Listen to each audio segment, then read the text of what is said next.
Bonjour et bienvenue à la caverne des jeux de Thierry. Aujourd'hui, bienvenue à Horreur à Arkham, le jeu de plateau, la 3e édition.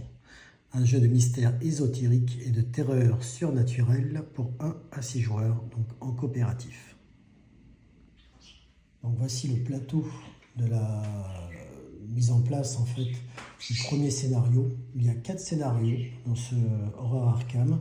Ce qui peut paraître peu, mais en fait, la rejouabilité par scénario est importante, puisque en fait, vous allez vivre l'aventure non seulement à travers des cartes histoire, en fait, le codex, mais aussi à travers différentes cartes aventures par quartier, à travers effectivement les différents objets alliés que vous pourrez avoir, bref, une certaine rejouabilité.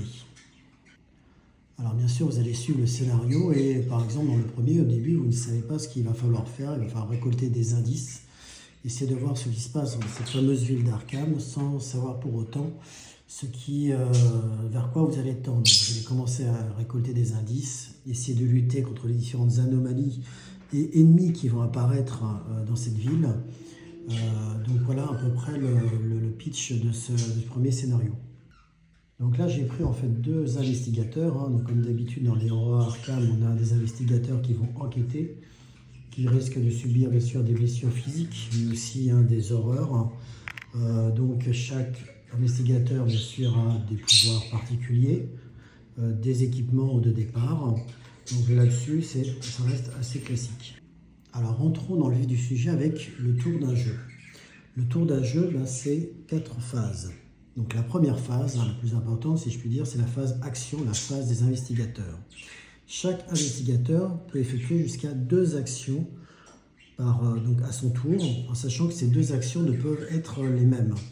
Donc par exemple, il peut se déplacer, mais il ne pourra pas se déplacer 2 fois. Il peut attaquer, mais il ne pourra pas attaquer 2 fois, ainsi de suite. À chaque fois, il ne peut faire une action qu'une seule fois. Alors les possibilités par tour en sont assez importantes. Bien sûr, vous avez le déplacement. Donc chaque investigateur peut se déplacer de 2 cases, simplement. Et en rajoutant, donc il y a une monnaie du jeu, des dollars. En fait, si vous dépensez jusqu'à 2 dollars, vous pourrez faire jusqu'à 2 déplacements de plus.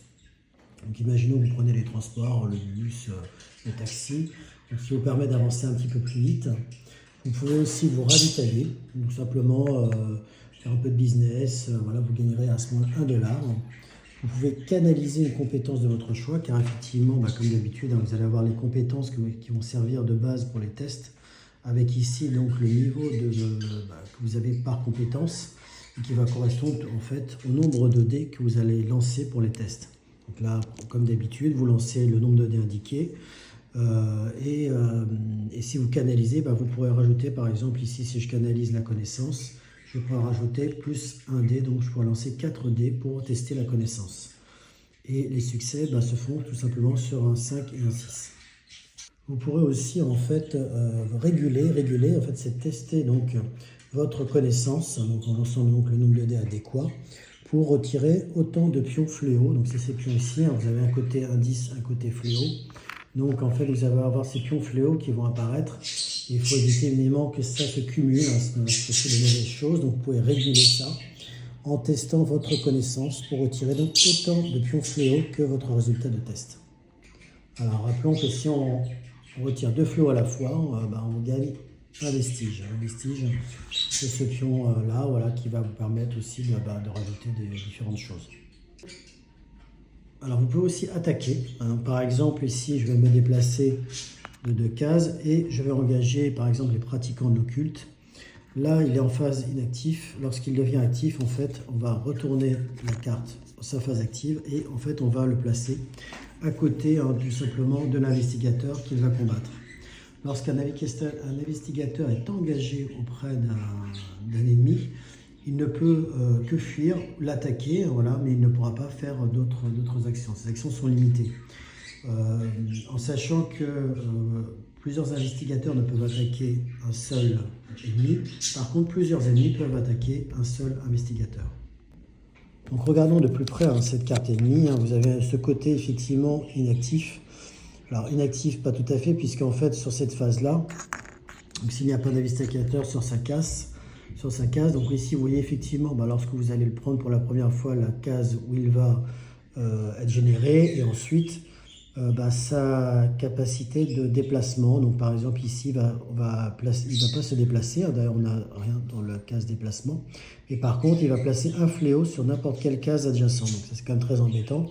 Donc il va falloir quand même à un moment donné l'éliminer pour éviter que le fléau se répande. Lorsqu'il va être engagé donc auprès d'un investigateur, là on va avoir donc les statistiques de points de vie. Cette statistique aussi, le nombre de points de force, de dés en moins en fait qu'il faudra lancer contre lui. Là, en pratique, en l'occulte n'est pas très fort, donc il ne retire aucun dé à un investigateur. Ici, l'œil, en fait, donc l'observation, c'est la statistique utilisée pour la fuite. Si dans la phase des monstres, en fait, on verra après, l'ennemi donc va attaquer. Il va faire soit ici des points de dégâts, donc là, imaginez, il peut avoir des points de dégâts, par exemple. Si je prends ce tracker encapuchonné, il fait des dégâts ici. Le pratiquant de l'occulte, lui, va plutôt faire des dégâts de type horreur. Alors, parlons d'un point un petit peu délicat qui n'est pas toujours facile de comprendre dans ce jeu-là au départ, c'est l'action d'enquête. Alors, imaginons en fait qu'on est donc des pions enquête ici, donc dans le quartier. L'action d'enquêter n'est pas tout simplement de prendre des pions enquête, ça serait trop simple. En fait, l'action d'enquêter, c'est uniquement lorsque effectivement vous avez déjà ces pions sur votre fiche, vous les avez gagnés par ailleurs.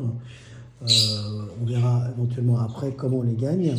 À ce moment-là, en fait, ça vous permet de rajouter ces pions enquête qui sont déjà sur votre fiche sur en fait la feuille de scénario.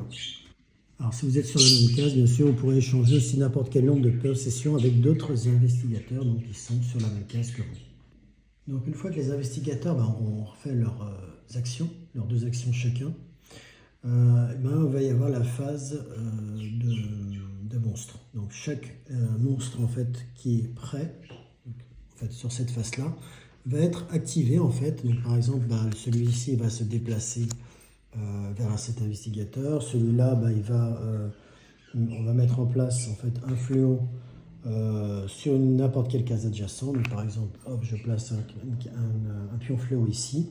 Donc voilà, en fait, chaque monstre en fait, qui est prêt en fait, va être activé. Donc ensuite, les monstres qui sont engagés, donc là, du coup, lui va s'engager auprès de cet investigateur-là. Il va faire des dégâts, tout simplement. Ici, en l'occurrence, un dégât. Et lorsqu'en fait, on va avoir un monstre en fait qui est épuisé, donc imaginons par exemple que j'ai pu fuir le tour précédent, donc ce tour-là, en fait, ce monstre était ici. On l'avait laissé ici, donc à ce moment-là, on va le retourner donc pour qu'il soit prêt pour le prochain tour. Alors ensuite, vous avez la phase de rencontre. En fait, la phase de rencontre, tout simplement, en fait, vous allez, sur cette phase de rencontre, vous allez tirer en fait une carte de rencontre. Donc ce sont ces cartes ici qui vont... donc vous allez tirer en fonction du quartier où vous êtes. Donc, par exemple ici je suis dans le quartier Est, donc je vais prendre une carte rencontre du quartier Est, et ici je vois que je suis chez Velma. Donc à ce moment-là je vais retourner la carte et je vais prendre plutôt une autre carte. Voilà, je prends par exemple celle-là, donc une carte de rencontre classique effectivement, et donc là je vois chez Velma, je vais lire ce qui va se passer. Donc c'est dans ce sens-là d'ailleurs qu'il y a différentes aventures en fait qui vont se passer, une certaine rejouabilité par rapport à toutes ces cartes, tous ces événements qui vont arriver pendant votre aventure. Donc vous allez lire ce qui va se passer, en général des choses pas mal, surtout si vous réussissez les différents tests. Ce qui est intéressant de voir d'ailleurs, c'est que sur chaque case en fait, on va être indiqué en fait ce qui peut-être va falloir payer, ou ce qu'il va falloir faire pour obtenir en fait, ou quel test et quel sera le gain que vous pourrez avoir. Donc, par exemple ici, en payant, peut-être que vous pourrez réduire votre niveau d'horreur. parce qu'effectivement, chez Velma, voilà, c'est un centre thérapeutique et donc on va pouvoir vous soigner. Voilà. Ça, c'est un exemple parmi d'autres, mais vous voyez, chaque case peut avoir différents types de tests ou de paiements et différents gains. Donc ici, par exemple, poste de police, avec votre sens de l'observation, peut-être en discutant avec la police, par exemple en expliquant ce qui se passe par rapport à votre enquête, etc., vous pourrez gagner aussi certains objets. Voilà. Chaque case a ses spécificités, mais donc voilà, en fait, la phase de rencontre, chaque investigateur donc, va tirer une carte par rapport au quartier où il a une carte rencontre. Alors attention, en fait, vous aurez ces cartes événements, donc les cartes événements qui seront dans cette case-là, en fait, sur ce reposoir, qui font avec le jeu, et en fait, qui ressemble aux cartes événements. Donc là, par exemple, si je prends quartier Est, effectivement, le dos est exactement le même, sauf qu'en fait, là, vous avez ici une carte rencontre, et ici, vous avez une carte événement. Ce qui va se passer, c'est qu'à certains moments, vous allez mettre ces fameuses cartes événements dans le paquet rencontre. Et en fait, c'est ces fameuses cartes événements que vous allez tirer lors de la phase de rencontre qui vont vous permettre en fait de trouver, en fait, vous avez le symbole indice, ce qui permet de différencier. Ça vous permet de trouver en fait les indices nécessaires pour résoudre en fait l'enquête. Enfin, vous avez après la phase de rencontre, donc vous aurez tiré une carte rencontre par investigateur, vous avez la phase de mythe, où chaque investigateur, alors dans un ordre précis par rapport à celui qui aura le lead, va tirer en premier et ensuite les autres investigateurs dans l'ordre du tour, qui vont donc tirer chacun deux tuiles comme ceci, et qui auront différents effets, la plupart négatifs, certains positifs comme celui-ci qui vont permettre de rajouter des indices, ou au mieux vierge où il ne se passera rien. Et donc voilà cette petite présentation d'horreur à Arkham. J'espère que cette vidéo vous a plu. À bientôt.